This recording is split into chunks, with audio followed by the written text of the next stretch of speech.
إن الحمد لله نحمده ونستعينه ونستغفره ونعوذ بالله من شرور أنفسنا ومن سيئات أعمالنا من يهده الله فلا مضل له ومن يضلل فلا هادي له أشهد أن لا إله إلا الله وحده لا شريك له وأشهد أن محمدا عبده ورسوله وبعد. Kita mulai dari air. Kita bahas dulu sebagaimana manhajnya Hudzaifah. Ibu kenal Hudzaifah? Sahabat-sahabat banyak yang bertanya tentang kebaikan, dan itu bagus. Hudzaifah lebih tertarik bertanya kepada Nabi tentang apa, Bu? Tentang keburukan. Agar apa? Agar bisa terlepas dari keburukan itu. Ya.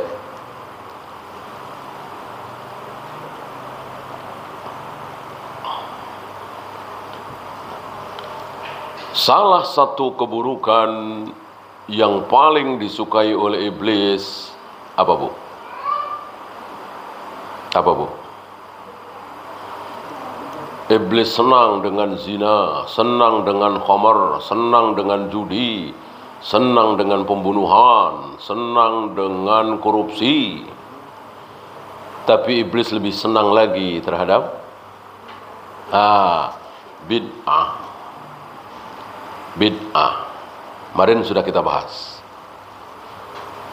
Kenapa iblis lebih suka dengan bid'ah daripada zina, khamar, judi, korupsi, membunuh? Karena bid'ah sulit sekali bertaubat, sulit sekali berhenti. Gimana mau bertaubat tidak merasa salah kok taubat. Adapun berzina, minum khamar, berjudi, membunuh, korupsi, insya Allah banyak sekali yang bertaubat karena memang merasa salah. Kalau bid'ah, gimana mau taubat? Tidak merasa salah. Yang merayakan maulid Nabi, yang tahlilan, yang solawatan, solawat nariyah, solawat tibul qulub, dan seterusnya, mereka dengan bangganya berharap pahala dari Allah, padahal dosa. Nah, iblis senang sekali. Kesenangan nomor berapa, Bu? Bid'ah ini kesenangan iblis nomor berapa, Bu? Nomor 2. Nomor 1 apa, Bu? Nomor 1 apa? Yang tidak akan diampuni oleh Allah? Nomor 1 syirik. Yang paling disukai oleh iblis nomor 1 adalah syirik, nomor 2 bid'ah.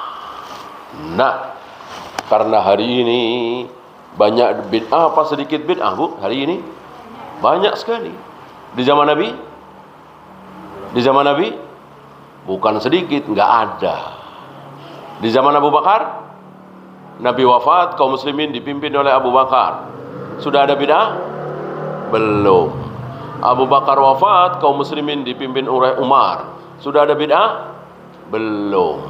Setelah Umar ditusuk saat mengimami sholat subuh, 3 hari setelah itu beliau wafat, kaum muslimin dipimpin oleh setelah Umar siapa? Utsman. Nah, di zaman Utsman inilah muncul bid'ah pertama kali, aliran sesat pertama kali, firqah dolal pertama kali. Namanya apa, Bu? Namanya apa, Bu? Khawarij. Muncullah bid'ah Khawarij. Luar biasa, bukan pembahasan kita ya. Dalam fikihnya bid'ah Khawarij kan bid'ah manhaj, bid'ah akidah, tapi nular ke fikih. Apa Bu? Fikihnya Khawarij yang bid'ah, yang sesat. Wanita yang bersih dari haid disuruh mengqadha salat. Ya, ini bodoh sekali orang Khawarij. Nenek-nenek kita yang nggak pernah ngaji saja zaman sekarang tahu kalau wanita bersih dari haid, sudah mandi, sudah bersih, sudah hilang hadas besar, perlukah mengqadha salat selama seminggu itu? Tidak. Ini Khawarij dulu ya. Padahal waktu itu Aisyah masih hidup, Ali bin Abi Thalib masih hidup, Abu Hurairah, Ibnu Mas'ud, Ibnu Abbas masih pada hidup, tapi luar biasa mereka bodoh sekali. Ya, hari ini kaum muslimin lebih bodoh lagi karena berbagai macam bid'ah. Kita awali dari bid'ah air. Kaum muslimin meyakini keyakinan bid'ah bahwa di antara air itu ada air yang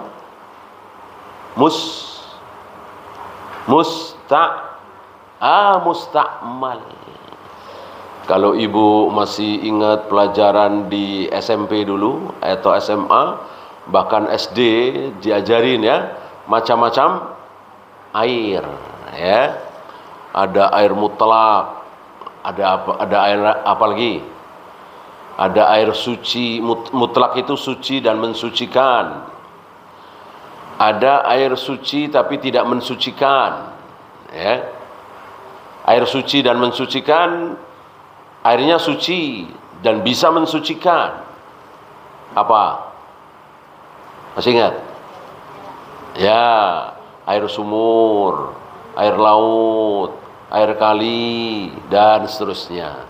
Air suci tapi tidak mensucikan. Air suci dan mensucikan. Yang kedua, air suci tidak najis tapi tidak bisa mensucikan. Ingat Bu ya, pernah dengar kan begitu ya, kaidah begitu ya. Dulu pelajaran dulu SMP ya. SMA sepertinya diulang lagi.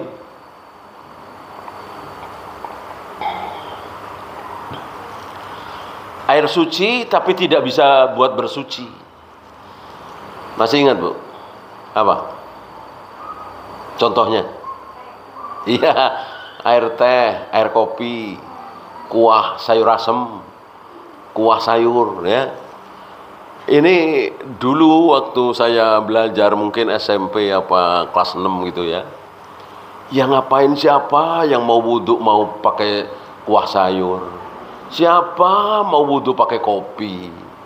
Ngapain dibahas? Kopi ya diminum, teh manis ya diminum, masa dibuat wudhu ya? Nah, ini memang pelajaran fikih bid'ah begitu, mengada-ada, ngarang ya. Dulu zaman Belanda itu ya, supaya pesantren-pesantren itu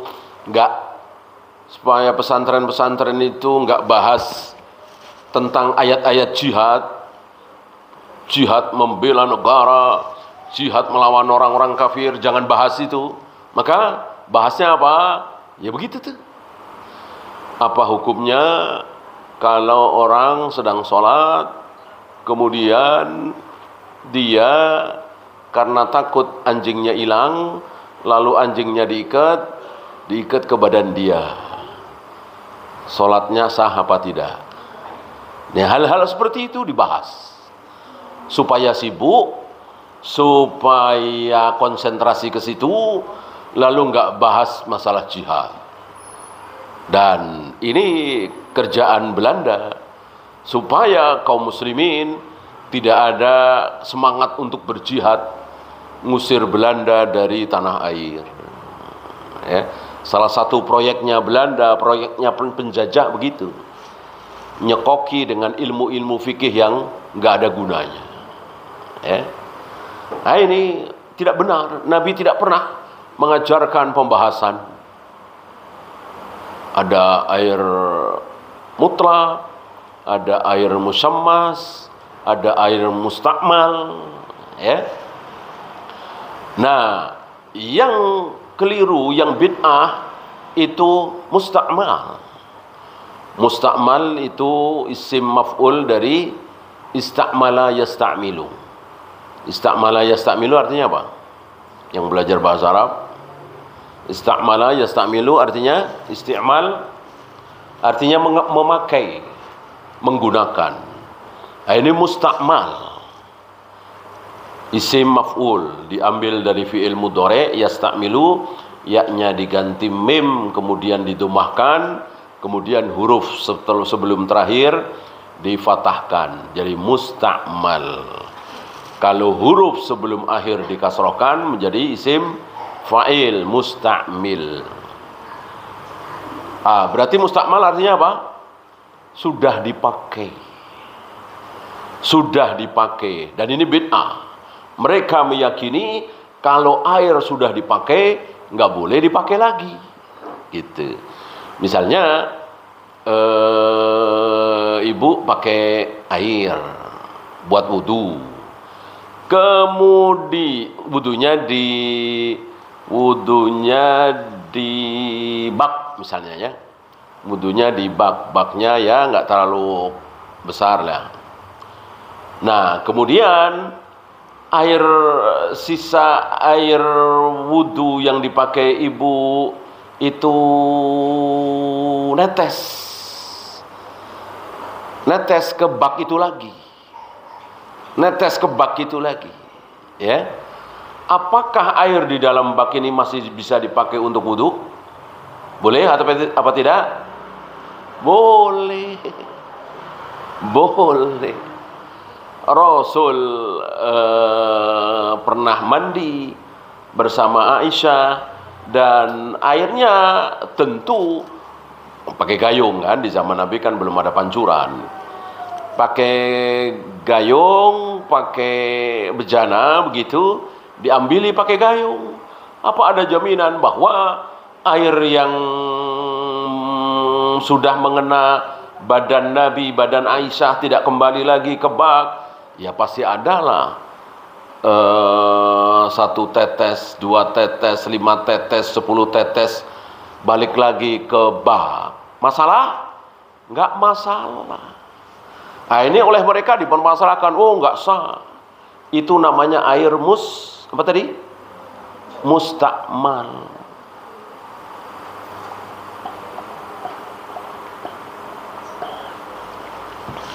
Itu namanya air mustakmal katanya. Ya. Ini jelas bid'ah. Ya. Bahkan Nabi pernah berwudu dengan air sisa mandi dari Maimunah, salah satu istri beliau. Beliau pakai, ya. Dan Maimunah berkata, ya Rasul, itu bekas saya mandi, sisa segitu. Ya. Kata Nabi, kenapa? Kenapa? Yang penting nggak najis. Seorang muslim itu, seorang mukmin itu tidak najis. Al-mu'minu la yanjusu. Seorang mukmin itu tidak najis.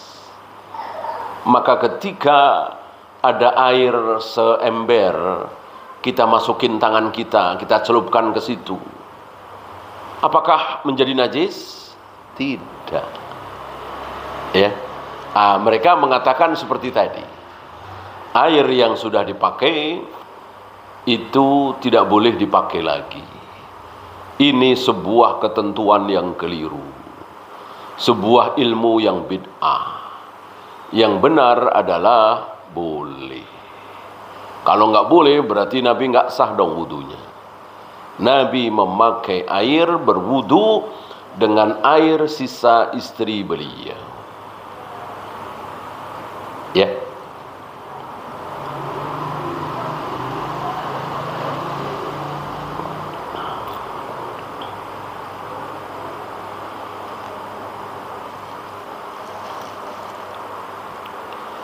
Apalagi Bu? Kita tentang air dulu ya. Kita bahas yang salah-salah dulu. Kalau sudah benar ngapain dibahas, ya kan? Nah.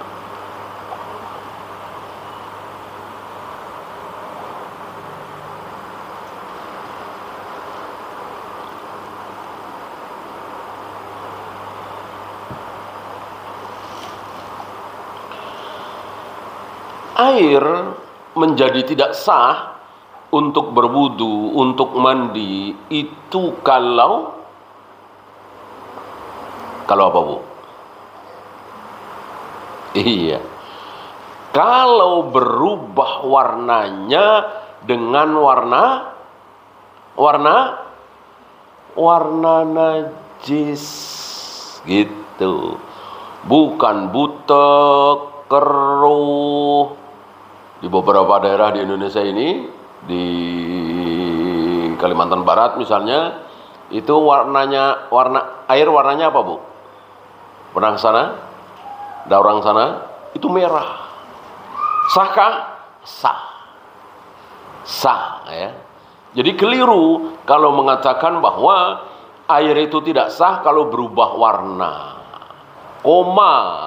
Berubah warna menjadi warna najis ya, warna kencing gitu, warna kotoran manusia ya, termasuk nanti kita akan bahas bagaimana najisnya air kencing ya.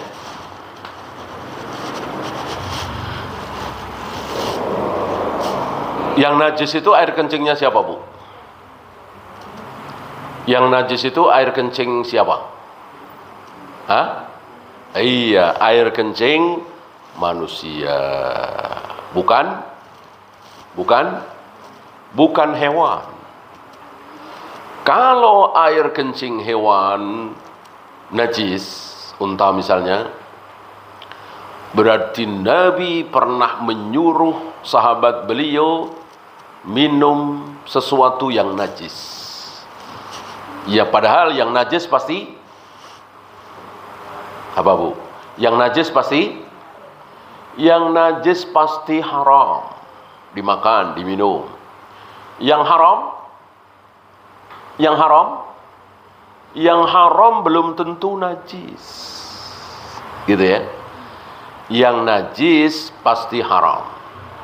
Yang haram belum tentu najis. Ya. Ibu masuk pasar, di situ ada yang jual daging babi misalnya, atau bangkai lah, kita nggak tahu kan kalau itu Bang. Nah, tangan kita menyentuh daging babi itu atau menyentuh bangkai itu, apakah tangan kita menjadi najis? Jawabnya tidak, karena haram belum tentu najis. Kalau najis pasti haram. Ya. Ya seperti alkohol kan haram diminum. Apakah ketempelan alkohol kemudian najis? Alkohol tidak najis. Alkohol haram. Jadi yang haram belum tentu najis. Yang najis pasti haram. Nah, kapan Nabi menyuruh seorang sahabat minum air kencing unta ya? Ma'ruf ini ya.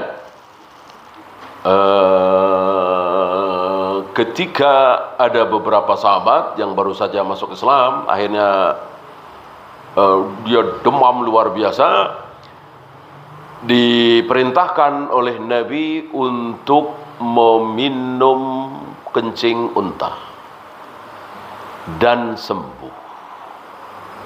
Dan sembuh. Ini menjadi bukti, menjadi dalil bahwa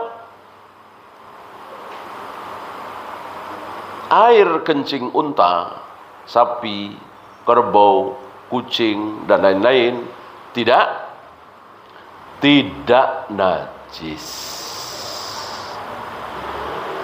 Kalau najis, ya pasti haram. Tidak mungkin Nabi memerintahkan sesuatu hal yang haram. Ya.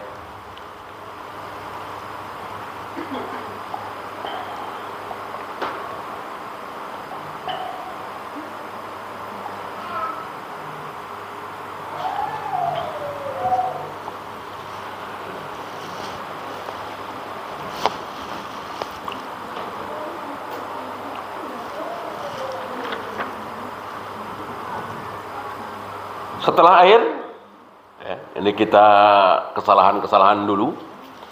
Jangan sampai nanti kita melakukan hal yang salah. Ya. Bayangkan kaum muslimin hari ini, masalah air saja salah. Maksudnya bid'ah. Ya.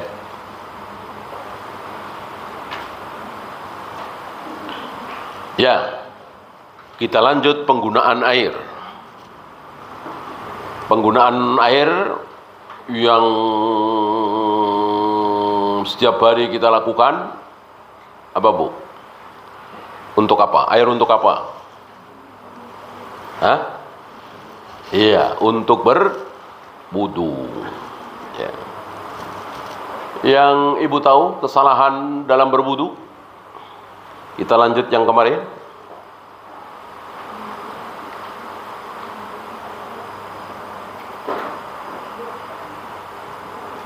Mengawali wudu dengan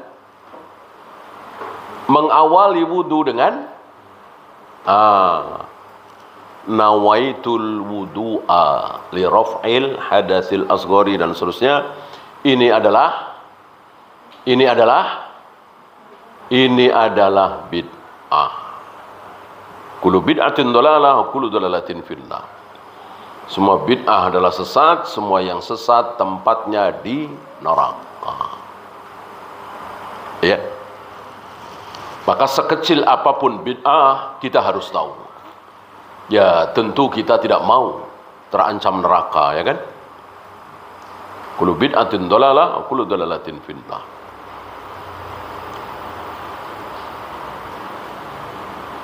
Apa yang dilakukan oleh Rasul dan para sahabat memulai wudu? Bukan membaca nawaitul wudu'a li rafil hadasi, tapi mengucapkan bismillah tanpa lafaz ar-Rahman, tanpa lafaz ar-Rahim. Tawaddu'u bi bismillah, kata Nabi, berwuduklah kalian dengan mengucapkan bismillah, tanpa ar-Rahman, tanpa ar-Rahim. Sama dengan makan, sama dengan minum. Rasul dan para sahabat ketika makan, ketika minum, ketika memulai wudu cukup dengan bismillah, bukan bismillahirrahmanirrahim. Adapun Allahumma barik lana fima razaqtana, hadisnya ada hadisnya betul, tapi hadisnya dhaif. Ya. Maka makan, minum, wudu cukup diawali dengan bismillah. Tidak ada bacaan lain, cukup dengan bismillah.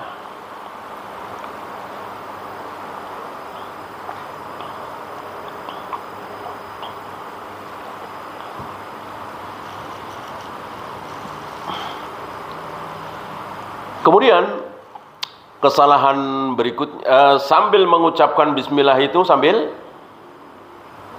apa Bu? Sambil menyela-nyela jari tangan. Ya. di sela-sela jari tangan, dimasukkan, ya. Jadi wudhu itu tidak sekedar membasahi, tidak seperti anak kecil, tangannya ditaruh di pancuran, wajahnya, kemudian kakinya ditaruh di bawah pancuran, basah semua, betul, tapi tidak benar, bahkan terancam tidak sah karena tidak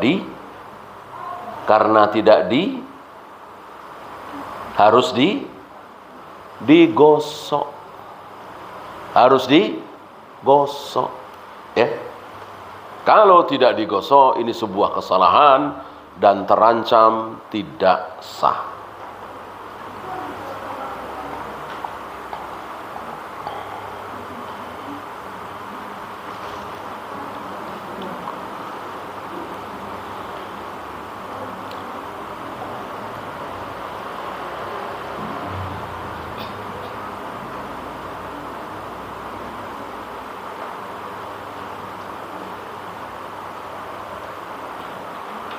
Kemudian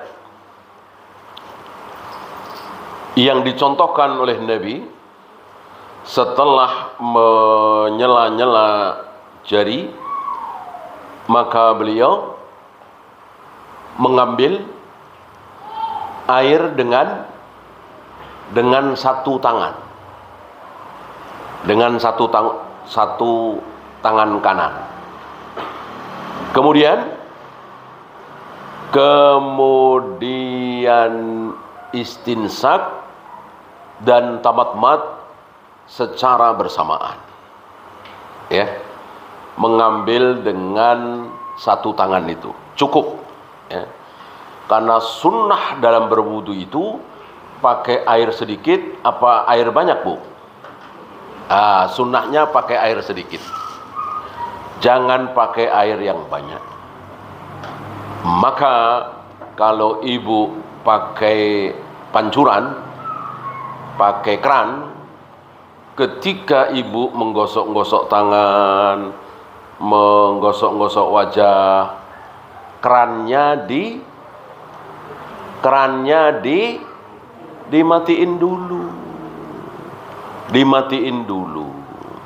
Kan lumayan lama menggosok-gosok tangan, menggosok-gosok wajah, menggosok-gosok kaki, itu air masih ngocor. Ini Allah dan Rasulnya tidak suka, ya. Pemborosan. Mubadzir itu temannya siapa, Bu? Innal mubadzirina kanu ikhwanas syayatin. Mubadzir itu temannya setan. Maka jangan pernah tabdzir, ya. Membuang-buang air dan tidak ada gunanya, membuang-buang makanan tidak dimakan, membuang-buang uang tidak ada gunanya. Ini tabdzir, jangan sampai terjadi.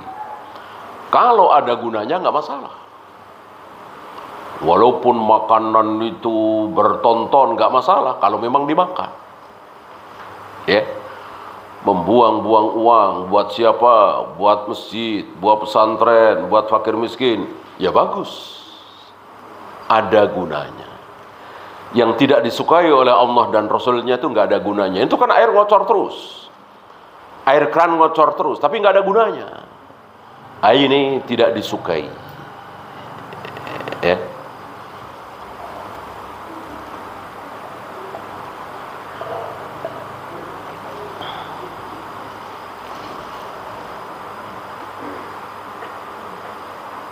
Ya kalau satu orang mubadzirnya seember misalnya, kalau jutaan kaum muslimin semuanya nggak paham semua, cara wudunya begitu semua, jadi berapa itu?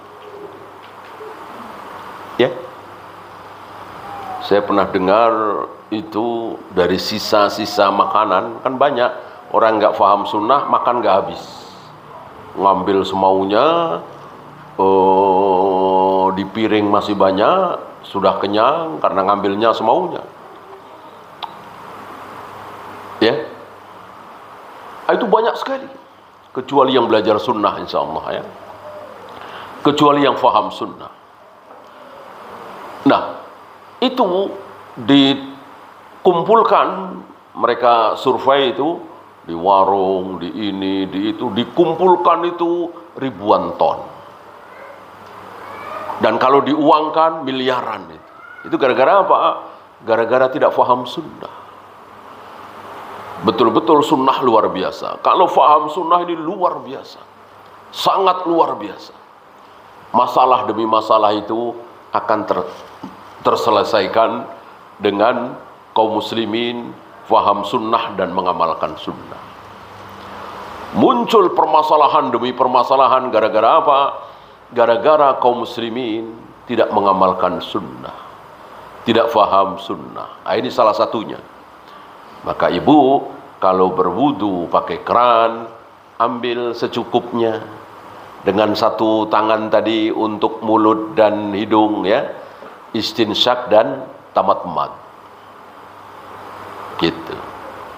3 kali boleh, 2 kali boleh, 1 kali boleh. Jangan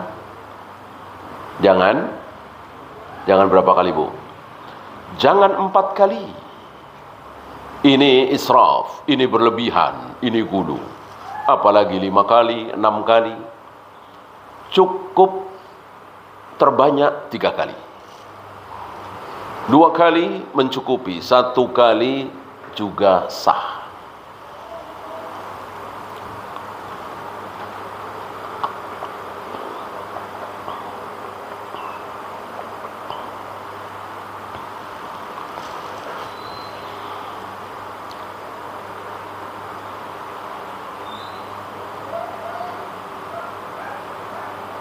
Dan disunahkan menghirupnya itu yang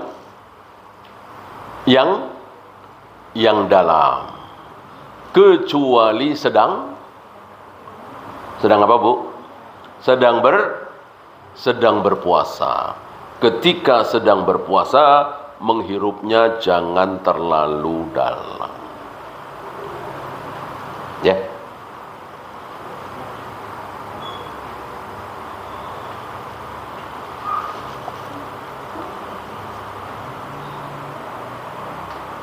Kemudian membasuh wajah, insya Allah sudah benar ya. Membasuh wajah dengan digosok-gosok ya.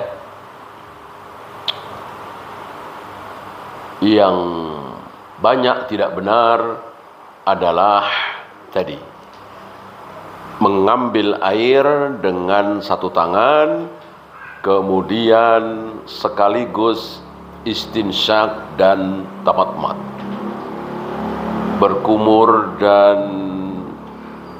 menghirup dengan hidung. Jadi hidung juga, mulut juga. Ini yang banyak keliru. Sepertinya di kitab-kitab fikih di negeri kita ini tidak diajarkan seperti itu. Karena kitab-kitab fikih di negeri kita ini fikih apa bu? Fikih apa bu? Fikih madhab. Fikih madhab. Jadi bentar-bentar ini menurut Imam Syafi'i, ini menurut Imam Malik, gitu. Ini menurut Imam Ahmad. Jarang sekali, ini yang dilakukan oleh Rasulullah dan para sahabat. Rasul dan para sahabat begini nih, ya, jarang sekali. Sangat jarang sekali. Padahal kita disuruh mencontoh siapa bu? Kita disuruh mencontoh siapa? Mencontoh Rasul dan para sahabat. Ya, kita disuruh mencontoh Rasul dan para sahabat.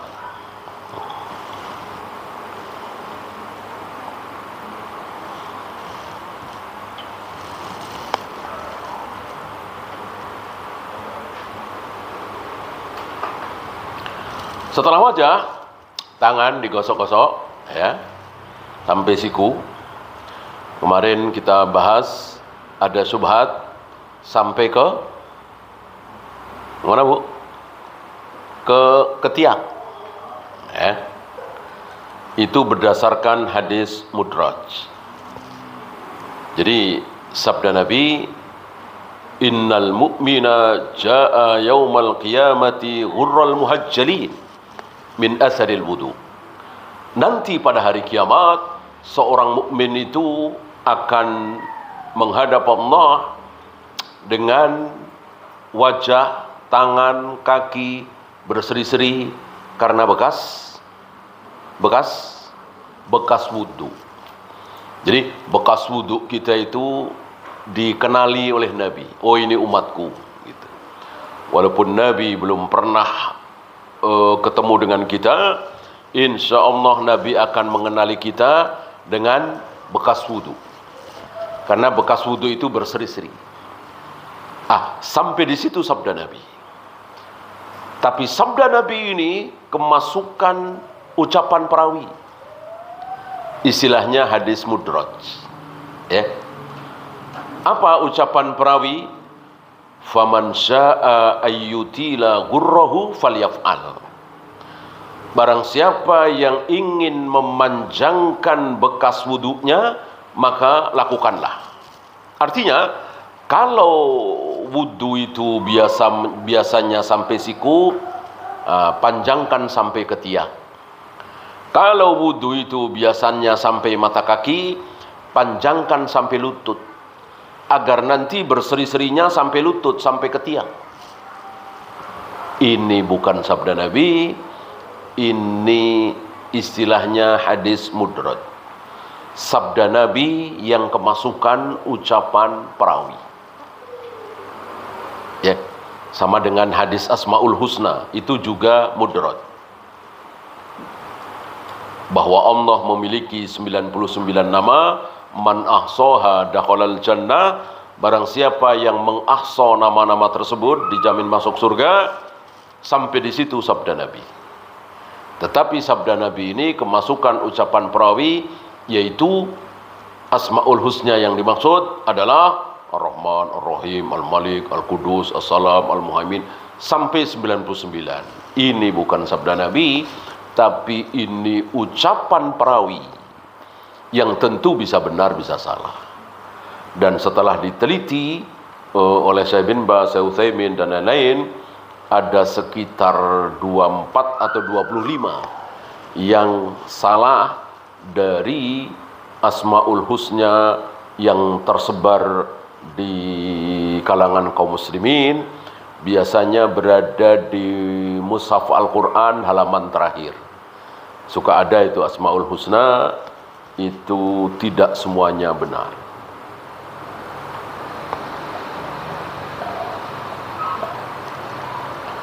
Jadi kita menggosok-gosok tangan itu cukup sampai sikut saja.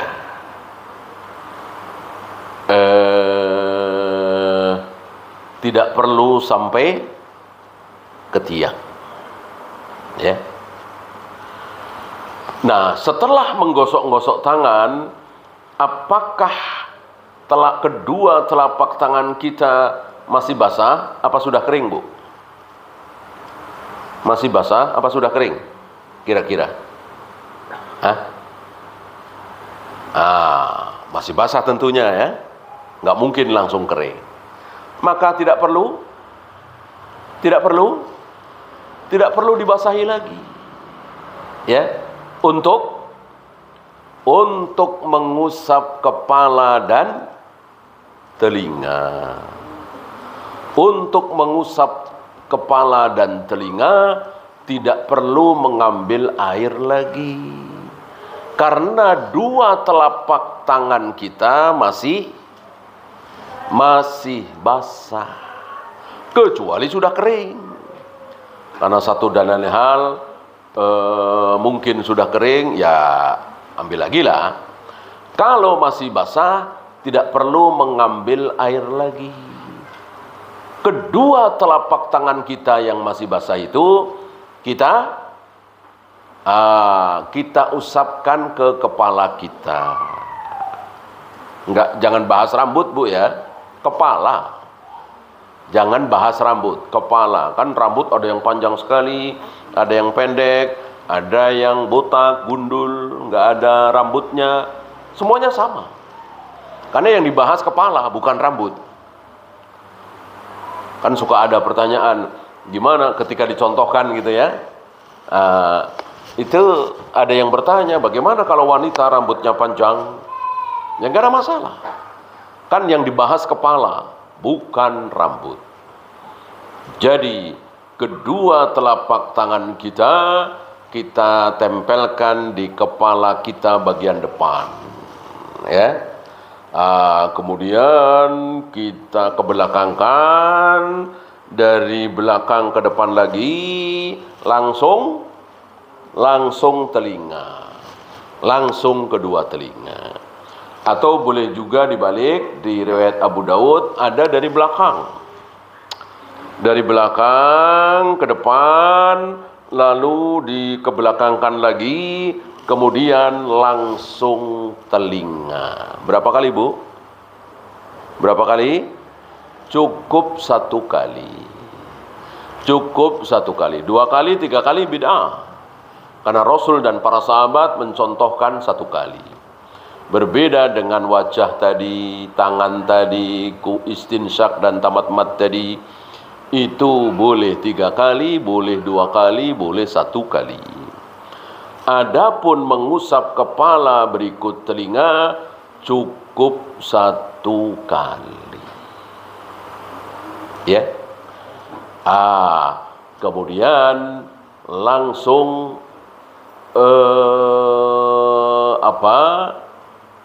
kaki. Kaki tentu sampai mana tadi, Bu?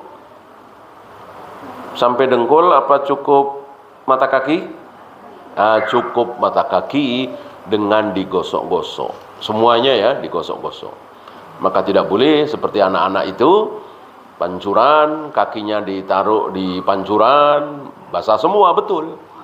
Tetapi tidak sah karena tidak digosok-gosok. Nabi pernah melihat orang habis wudu, lalu ada bulatan-bulatan di kakinya karena nggak digosok. Nabi mengancam, wailul lil aqab, celaka atau neraka wail bagi orang yang berwudu seperti itu. Jadi di kakinya itu masih ada bulatan-bulatan.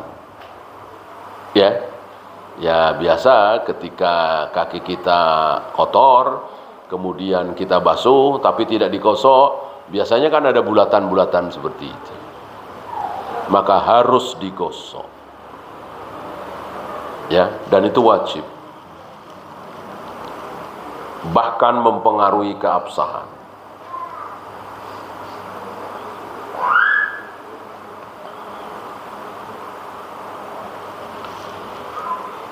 Jika ibu pakai khuf atau semacam kaos kaki ya, maka boleh untuk tidak usah dilepas khufnya. Berarti tidak dibasuh, tapi diusap. Karena di dalam wudu itu ada yang dibasuh, ada yang diusap. Yang diusap kok dibasuh bid'ah, dibasuh kok diusap juga bid'ah. Seperti orang-orang Syiah Rafidhah, kalau wudu kakinya tidak dibasuh, tidak diguyur, tapi diusap. Diusap dengan tangan yang basah. Tentu ini tidak sah, ini bid'ah. Karena yang diusap tadi, apa Bu yang diusap? Iya, kepala plus telinga. Yang diusap cuman kepala plus telinga. Adapun kaki guyur, dibasuh, digosok-gosok dengan tangan. Kecuali kaki kita memakai apa tadi? Memakai khuf. Maka boleh khuf itu tidak usah dibuka, cukup diusap sekali. Atasnya apa bawahnya? Bawahnya apa atasnya? Bagian telapak kaki apa atasnya? Atasnya. Padahal kira-kira yang kotor atasnya apa bawahnya, Bu? Ya tentu yang kemungkinan besar kotor bawahnya. Tapi Nabi menyuruh kita mengusap khuf atasnya.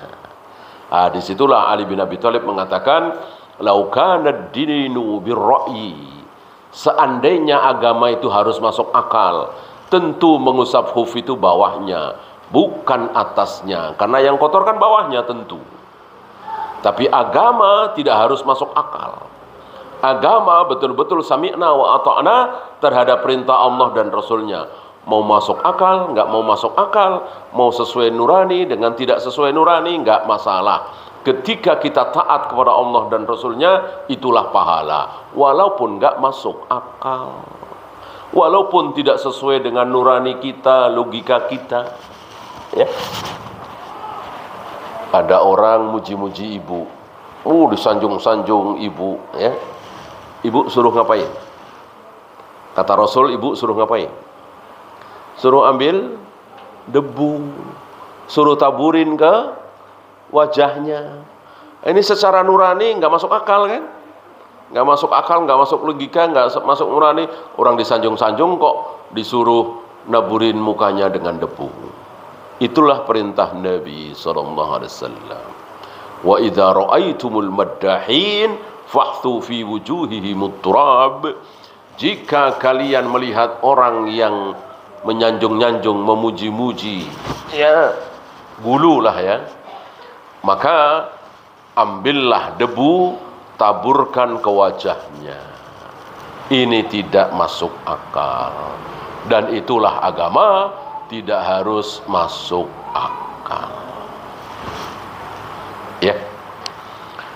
Jadi kalau ibu pakai khuf, cukup diusap dengan syarat ketika memakai khuf tersebut,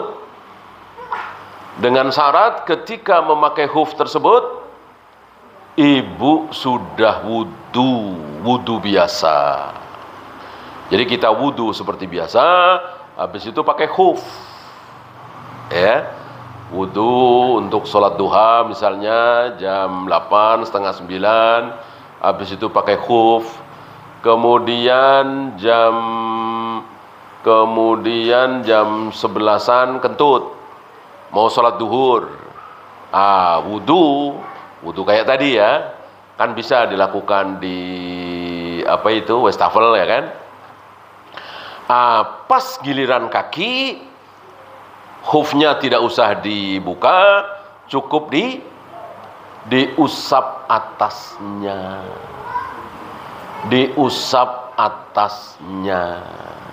ya, itu sunnahnya seperti itu. Berapa lama? Sehari semalam. Sudah kita 24 jam. Ya. Jika musafir 3 hari 3 malam. Kalau musafir 3 hari 3 malam. Kalau bukan musafir 1 hari 1 malam.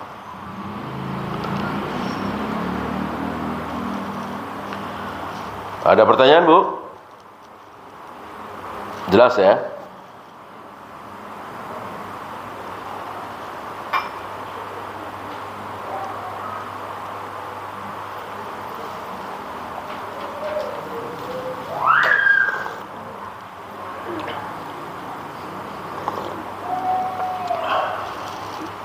Kecuali tayamum, ya. Kalau tayamum itu semuanya diusap semua. Kemarin kita singgung sedikit kesalahan tayamum. Apa, Bu?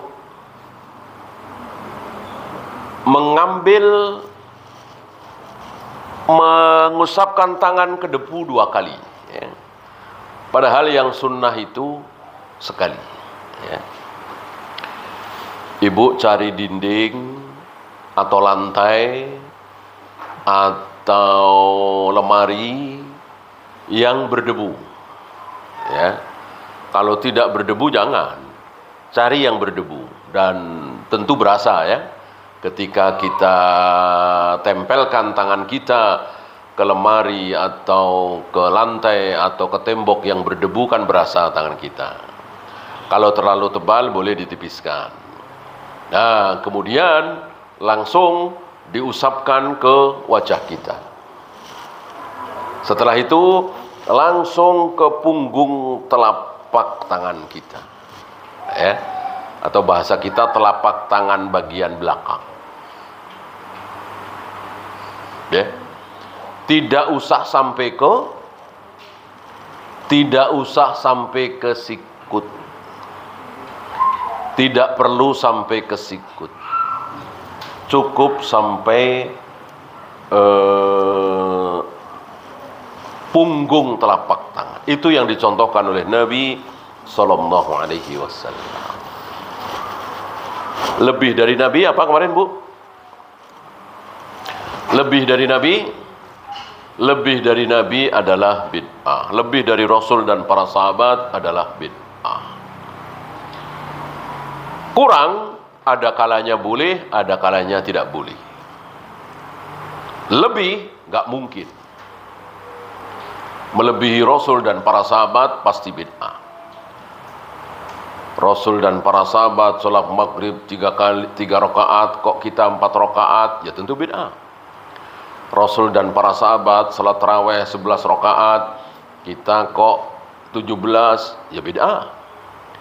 Rasul dan para sahabat puasa Ramadan sebulan, kita sebulan setengah, ya bid'ah. Ya, tidak boleh melebihi Rasul dan para sahabat. Rasul dan para sahabat melempar jumroh 7 kali, kita sengaja 10 kali, bid'ah. Kullu bid'atin dalalah wa kullu dalalatin finnar. Seperti tadi, maka berwudu adalah 3 kali 3 kali. Lebih dari 3 kali bid'ah. Ya. Dan hati-hati terhadap bid'ah. Ini dosa yang sangat, apa tadi, Bu? Bid'ah dosa yang sangat disukai oleh iblis.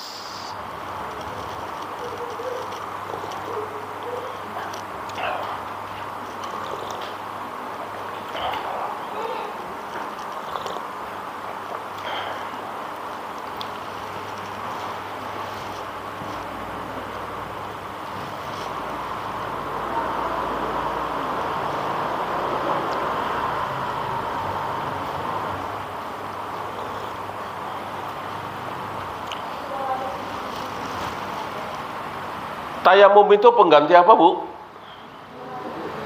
Pengganti wudu doang? Wudu doang?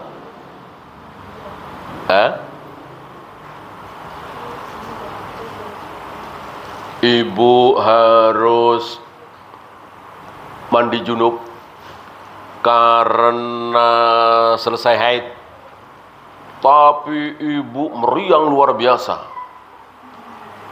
nggak bisa terkena air, ketempelan air saja dinginnya luar biasa misalnya.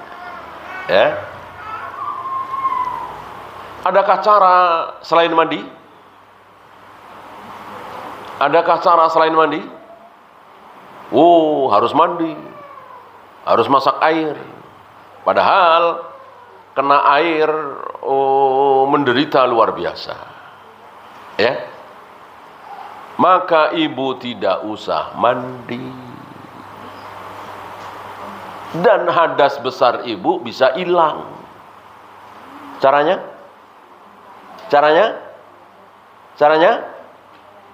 Tayamum. Jadi tayamum itu bukan cuman pengganti wudu, tapi juga pengganti mandi. Jadi pengganti mandi adalah tayamum, pengganti wudu adalah tayamum. Tidak bisa wudu, atau bisa wudu tapi tidak sempurna. Masuk wudu kakinya nggak boleh kena, tangan boleh kena, wajah boleh kena, tapi nggak boleh, kaki nggak boleh kena, ya tentu nggak bisa wudu. Namanya wudu ya harus dengan kaki. Kaki nggak boleh kena air, luka menganga misalnya. Maka cukup tayamum.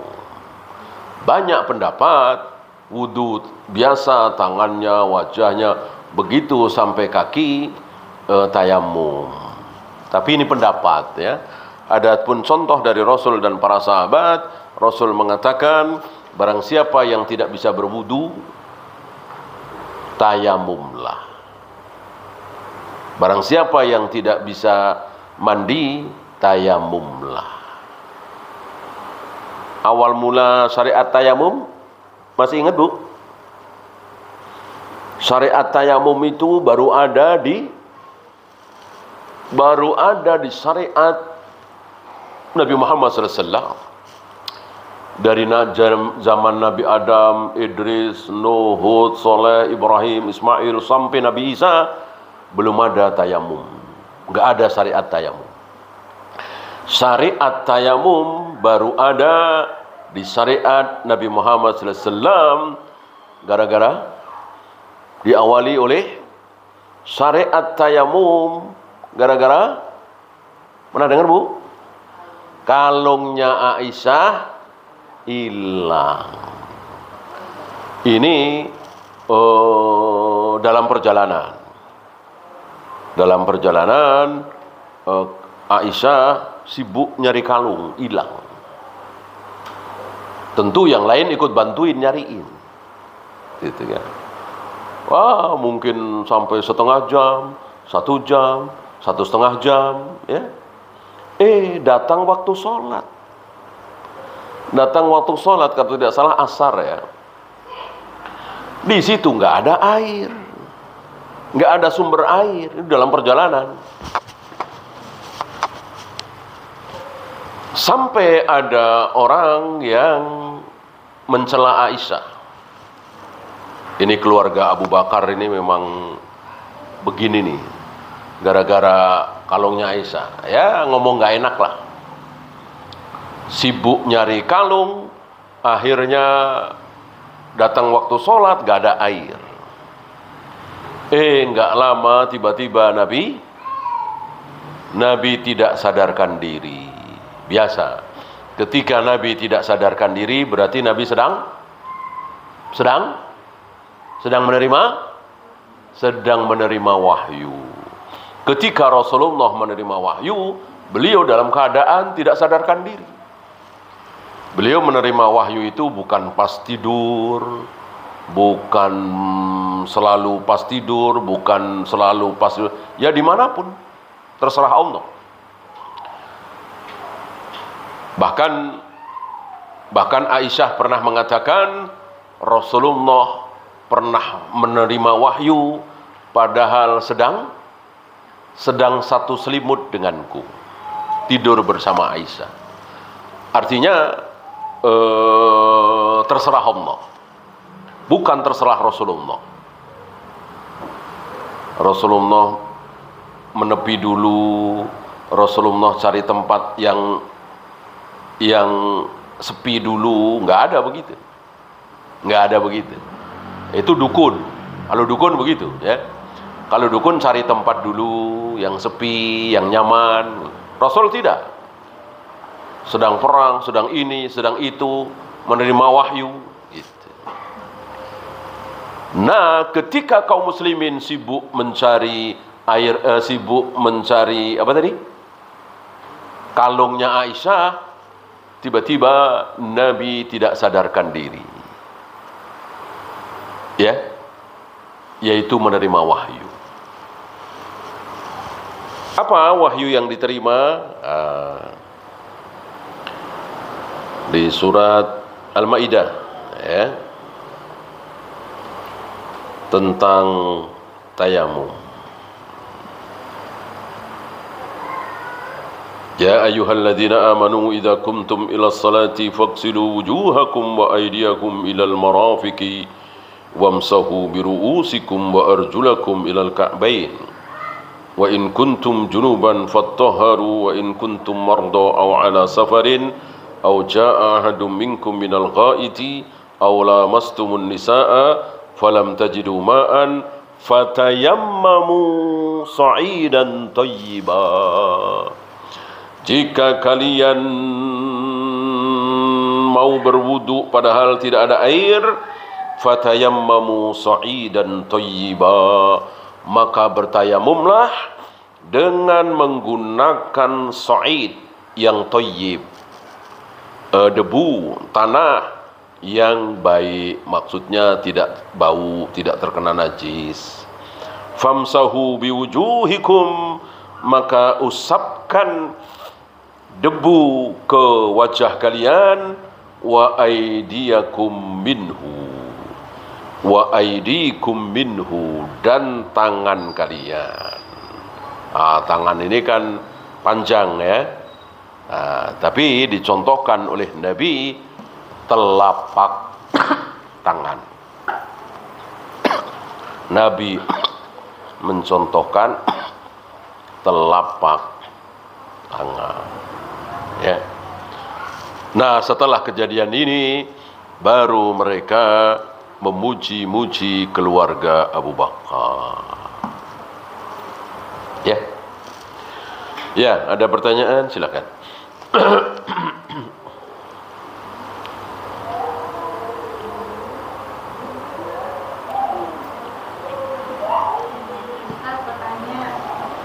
Silakan. Kalau tadi kan kayak kan pakai buku yang tebal ya. Kadang kan suka ada buku yang agak gelap gitu, kayaknya kotor gitu. Pakai kayak gitu maksudnya apa, hanya tebal di tebal buku itu aja? Ada gesekan gitu, kayak ada yang dimaksud dengan tebal itu. Justru kalau debunya terlalu tebal nempel di tangan kita, disunahkan mengibaskan supaya tidak terlalu tebal, tipis saja, ya. Kayak di dinding gitu. Iya, pokoknya dinding tersebut berdebu. Insya Allah kita tahulah dinding berdebu dengan dinding tidak berdebu, lemari berdebu dengan lemari tidak berdebu, kita kan tahu. Ya, kalau lemari tidak kita lap selama seminggu 10 hari, insya Allah berdebu kan. Debu kan ada di mana-mana. Orang sering tayamum di pesawat, kemudian nempelkan tangannya di jendela, di ini nggak bisa ya. Jendela pesawat, kursi pesawat itu selalu dilap setiap saat. Sulit mendapatkan debu, mungkin di lantai mungkin ya.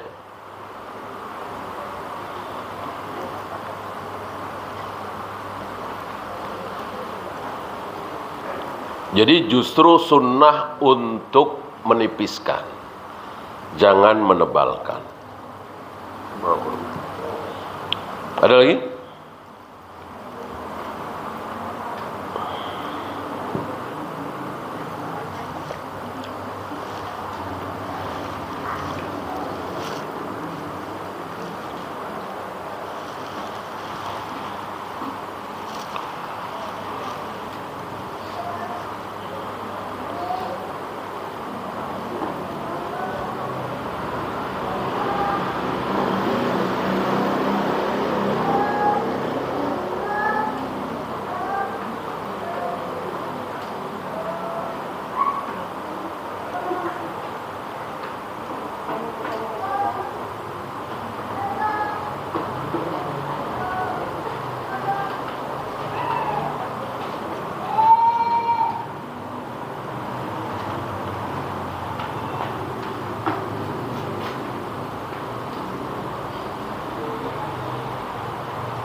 Ini ada pertanyaan di luar tema, apa yang boleh dan tidak boleh ketika sedang ta'aruf.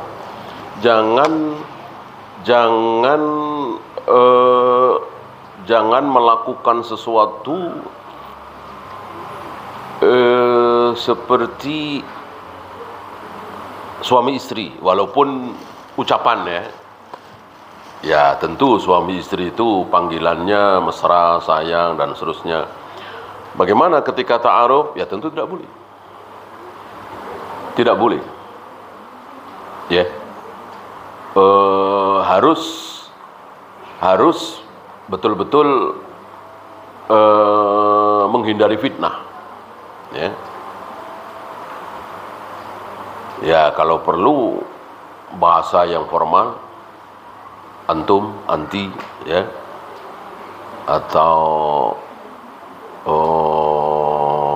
mas, mbak, ya. Jangan mengundang fitnah. Kita sama setan pintaran mana, Bu? Kita manusia ini sama setan pintaran mana, Bu? Hah? Ibu nggak tahu? Setan sama kita semua ini pintar siapa? Hah? Nggak bisa jawab? Setan, iblis sama kita semua pintar siapa? Pintar setan, pintar iblis. Ya?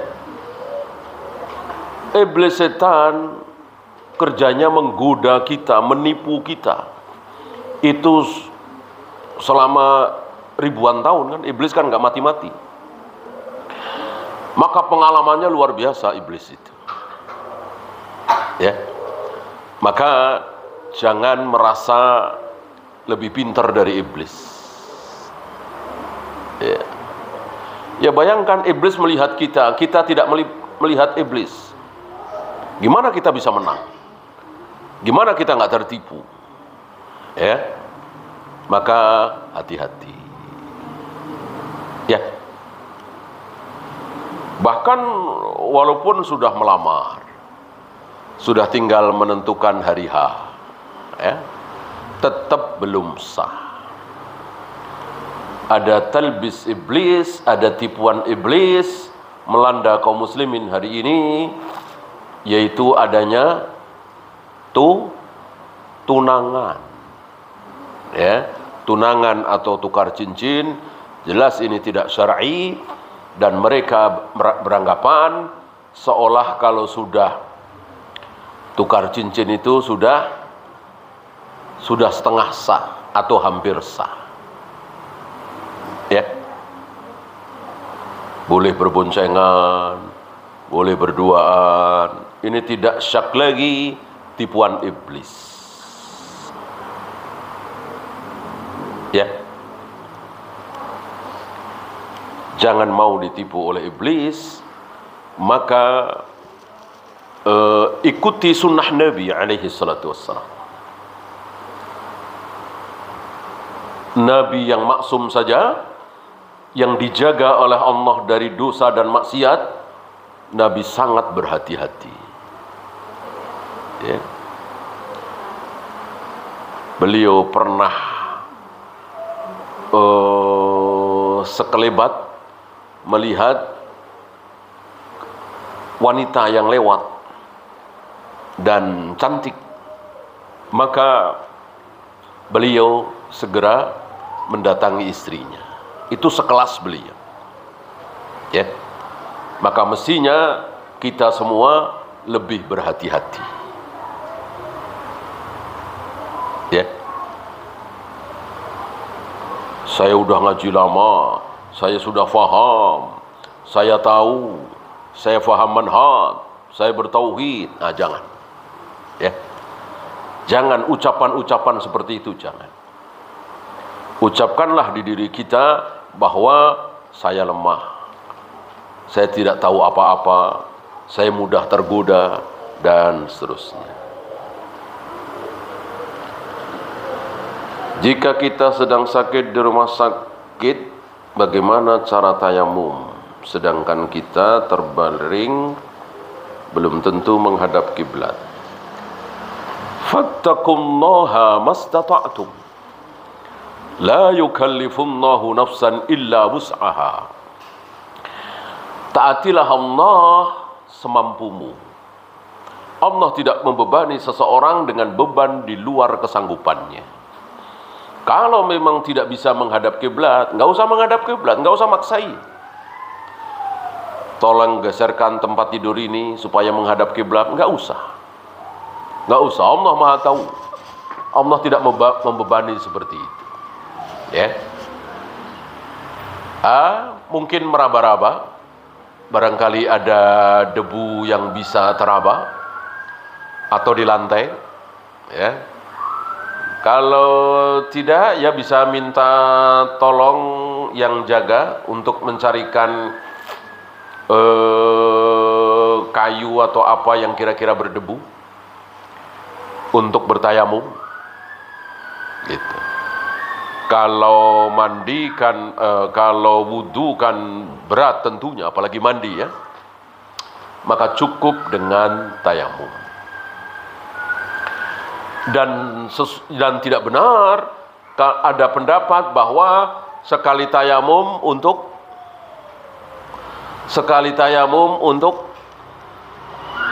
satu kali sholat fardu. Ini tidak benar.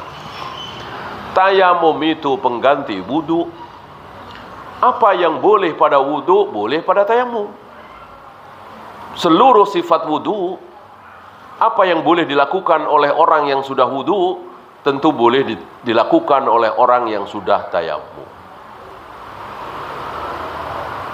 Ya. Maka ketika wudu, misalnya wudu sebelum maghrib, untuk sholat maghrib dan sholat isya, kan sering kita begitu ya, tentu tayamum pun boleh.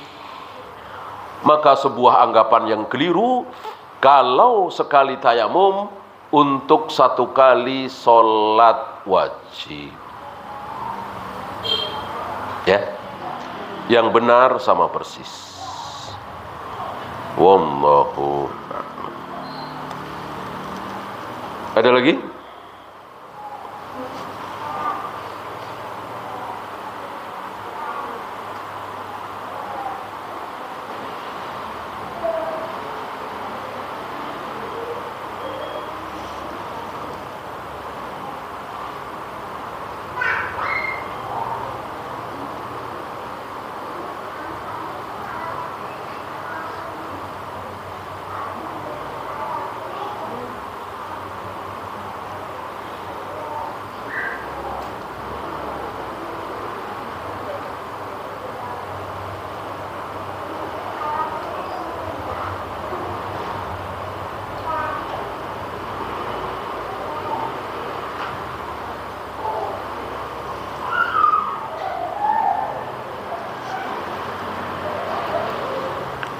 Kalau tidak ada, kita akhiri.